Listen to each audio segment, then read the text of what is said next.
नमस्कार मित्रों, मैं पैसे के बारे में बात कर रहा था। पैसे के लीवरेजिंग के बारे में बात कर रहा था। एक छोटी सी कहानी से मैं आपको और भी स्पष्ट करना चाहूँगा पैसा पैसा किस तरह से आता है, कितने तरीके से आता है। एक पहाड़ी गांव था जिसमें दो दोस्त रहते थे। उनका नाम था पैब्लो और ब्रूनो। ये दोनों बहुत गहरे दोस्त थे और उन्हें नौकरी की तलाश थी। दोनों बैचलर थे, लेकिन वो चाहते थे कि नौकरी करके पैसे कमाएं, फिर शादी करें और घर बसाएं। लेकिन उन्हें नौकरी नहीं मिल रही थी। अचानक उन्हें पता चला कि गांव के सरपंच ने एक टंकी बनवाई है और टंकी में पास की नदी से पानी भरने के लिए उन्हें कुछ व्यक्ति चाहिए। वो दोनों वहाँ पर गए। सरपंच से कहा कि हमने ऐसा सुना है कि आप दो व्यक्ति को चाहते हैं जो पास की नदी से पानी टंकी में डालेंगे और टंकी से फिर गांव वाले पानी अपने घरों में ले जाएंगे। सरपंच ने कहा कि हाँ, मैं ऐसे दो व्यक्ति को चाहता हूँ जो ये काम करें, उन्हें मैं अच्छे पैसे दूंगा। उन लोगों ने कहा कि ठीक है, हम लोग करने को तैयार हैं, आप हम लोग का नाम लिख लीजिए और कल से हम लोग काम शुरू करेंगे। सरपंच ने कहा कि ठीक है, आप दोनों अपना सब ब्यौरा बता दो और फिर आप एक बाल्टी लेके आओ और सुबह से शाम तक पानी भरो। उसमें जितनी बाल्टी आप लेके आओगे, पानी भरोगे, उस हिसाब से आपको पैसे दिए जाएंगे। दोनों बहुत खुश हुए। दूसरे दिन सुबह से ही वो 8 बजे से 7 बजे 8 बजे से ही वो नदी किनारे जाते और पानी भर के लाते और टंकी में डालते जाते। सुबह से लेकर शाम तक ये ऐसे ही करते रहते। वो 1 महीना बीत गया, पैसा मिल गया। दूसरा महीना बीता, फिर पैसा मिला। तीसरा महीना बीता, फिर पैसा मिला। इन लोगों को बहुत खुशी हुई, चलो अब पैसे मिल रहे हैं, अब आमदनी मिल रही है। लेकिन पैब्लो जो था वो थोड़ा सा अलग किस्म का व्यक्ति था। वो थोड़ा कुछ अलग सोचता था, उसका दिमाग कुछ अलग बातों में चलता था। वो इनोवेटिव था, वो कुछ नए आइडियाज़ को भी अपने दिमाग में लाता था। लेकिन ब्रूनो जो था वो पारंपरिक था, वो सिर्फ एक लीक पर चलने वाला था, जो करता था वही करता रहता था। तो एक बार पैब्लो के मन में ये विचार आया कि हम लोग रोज़ पानी की बाल्टी लेके जाते हैं, पानी भर के लाते हैं और उसको टंकी में डालते हैं, फिर आते हैं, फिर टंकी में डालते हैं और हमको इसके पैसे मिलते हैं।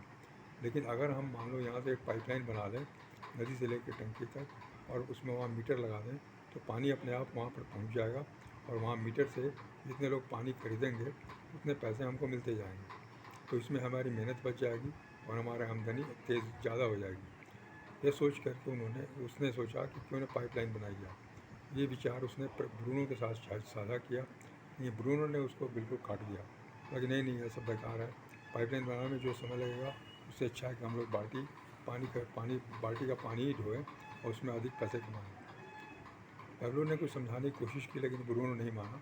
तो पैब्लो ने सोचा कि चलो ठीक है, ये अपना काम कर रहा है, मैं भी अपना काम करूँगा। और उसने पार्ट टाइम में, खाली समय में पाइपलाइन का भी काम शुरू कर दिया। लंच के समय में एक घंटे प्लस काम बंद होने के बाद 5 बजे के बाद 5 से 6 बजे 7 बजे तक वो गड्ढे खोदता था और पाइपलाइन का काम करता था। बात धीरे धीरे सब जगह फैलने लगी और सब लोग उसको आके हंसने लगे, हंसते थे और उसको बोलते थे पैब्लो पाइपलाइन मैन काम कर रहा है। ब्रूनो भी अपने काम में लगा रहता था।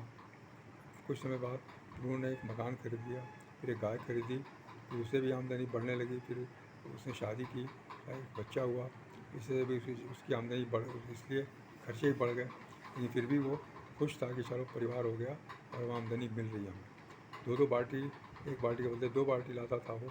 दोनों बाल्टी उसके डबल इनकम होती थी। लेकिन धीरे धीरे उसका शरीर कमज़ोर होने लगा। इधर पैब्लो जो है वो अपना पाइपलाइन बना रहा था। पाइपलाइन बनाते बनाते कुछ समय के बाद उसकी पाइपलाइन तैयार हो गई और उसने सरपंच को और सब गाँव वालों को बुला करके उसका उद्घाटन करवाया। पाइपलाइन से पानी बहुत साफ़ आ रहा था और तेज़ी से आ रहा था और उसमें मीटर लगा हुआ था, इसलिए सब लोग अपने अपनी बाल्टी लेके आते थे और अपने पानी लेके आते थे और उसका इतना मीटर चलता था, उस हिसाब से वो पैसे पैब्लो के आदमी को जमा कर देते थे। पैब्लो ने व्यवस्था कर दी थी वहाँ पर और पैब्लो अब घर पर रहने लगा। कभी कभार आके यहाँ सुपरवाइज़ करता था और फिर उसको वहाँ से पैसे मिलते थे, इसलिए उसका समय फ्री हो गया और पैसे भी उसको आने लगे, ज़्यादा पैसे आने लगे। लेकिन ब्रूनो जो है वह काम करता रहा, मेहनत करता रहा। धीरे धीरे उसका शरीर कमज़ोर होता गया, उसे तकलीफ़ होने लगी। कभी कभी तबीयत ख़राब हो जाती तो नहीं आता, तो नहीं आने से भी उसकी पैसा कट जाता था, पैसा उसको नहीं मिलता था। अंत में एक समय के बाद ऐसा हुआ कि वो काफ़ी बूढ़ा हो गया, उसका शरीर बहुत थक गया, स्वास्थ्य अच्छा नहीं रहा, बार बार बीमार पड़ता था, इसलिए उसका काम कम होने लगा और धीरे धीरे काम बंद हो गया एक समय के बाद। अब उसकी आमदनी बंद हो गई और उसका खर्चा लेकिन बढ़ता गया। खर्चे में कोई कमी नहीं हुई। समय के हिसाब से उसके बेटे को भी उचित काम नहीं मिला, वो भी कुछ ऐसे धंधा पानी कर रहा था कि उसमें बहुत घाटे हो रहे थे, उसे बहुत तकलीफ़ें हो रही थी। तो अब धीरे धीरे ब्रूनो की हालत बहुत ख़राब होने लगी और ख़राब होते होते एक दिन वो बीमार पड़ गया, खाट पर पड़ गया, बेड रिडन हो गया, चलने में असमर्थ हो गया, काम करने में असमर्थ हो गया, पूरी तरह काम बंद हो गया और उसके अनुसार आमदनी बंद हो गई उसकी। इधर पैब्लो जो था उसकी आमदनी बढ़ती जा रही थी। उसने और भी आसपास के गाँव में घोषणा कर दी कि आपके यहाँ भी मैं टंकी लगाऊंगा और पाइपलाइन लगाऊंगा, आप हमें बुलाइए। लोग बुलाते थे उसे और टंकी वो बनाता था और पाइपलाइन बनाता था और उससे वो काफ़ी पैसे कमाता था।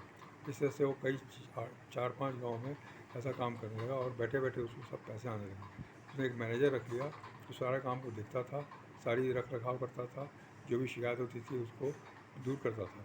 अब वो बिल्कुल फ्री हो गया था, बिल्कुल फ्री हो गया। अपने घर पर रहता था, एक छोटा सा ऑफिस बनाया था, सारी अकाउंटिंग करती थी, सारी उसकी दिक्कतें उसमें दर्ज होती थी और वो एक काफ़ी पैसे वाला आदमी बनता गया। उसका स्वास्थ्य अच्छा था, उसके पास समय था, इसलिए उस स्वास्थ्य पर भी उसने ध्यान दिया, लोगों पर ध्यान दिया, लोगों के व्यवहार कुशलता पर ध्यान दिया। अपना परिवार भी उसने बनाया और परिवार के साथ भी अच्छा समय बिताता था, इसलिए उसका संबंध भी अच्छा होता गया और वो आगे बढ़ता गया। तो दोनों ये कहानियाँ जो हैं, दोनों उदाहरण जो है क्या दिखाता है, ये दिखाता है कि काम करने के दो तरीके हैं। एक है मेहनत करके काम कमाना, दूसरा एक सिस्टम से काम कमाना जिसमें कि हमारा समय न लगे, समय हमारा बच जाए और ज़्यादा पैसे मिलें, पैसे की लीवरेजिंग हो, पैसे का गुणात्मक फ़ायदा हो। ये दोनों चीज़ें यहाँ पर स्पष्ट होती हैं। तो हमारी जो शिक्षा प्रणाली है वो हमें सिर्फ पहली कैटेगरी में डालती है कि हमें मेहनत से काम करना है, पैसे लेना है, पैसा लेके हमको 1819 ये पैसे लेकर के हम अपना काम करते रहेंगे। इसलिए यह एक अलग तरह का सिस्टम है और ये हमको अपनाना चाहिए। इसमें गुणात्मक फ़ायदा मिलता है और निष्क्रिय आमदनी मिलती है। बिना हम काम नहीं भी करते हैं फिर भी हमें आमदनी मिलती रहती है। पैब्लो कहीं भी जाता था, कहीं भी रहता था, उसके बैंक अकाउंट में पैसे जमा होते आते थे क्योंकि उसके मैनेजर सरस्वत होते थे, सब पैसे लेकर के बैंक अकाउंट में जमा कर देते थे। उसने एक कंपनी भी बना ली, कंपनी के नाम से आमदनी होने लगी ताकि उसका इनकम टैक्स भी उसको नहीं देना पड़ता था। पर्सनल नाम पर था तो इनकम टैक्स देना पड़ता था।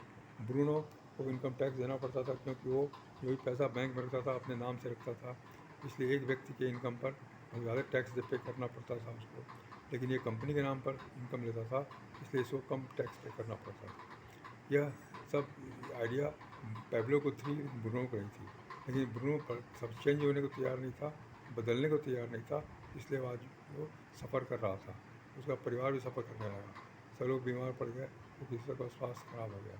इस तरह से हमें पूर्ण रूप से ये समझना है कि हमें किस तरह से काम करना है, कैसे स्मार्टली काम करना है। मेहनत से काम करना अलग बात है और स्मार्टली काम करना अलग बात है। चलिए आगे भी और मैं आपको बताऊंगा इसके बारे में। धन्यवाद, नमस्कार।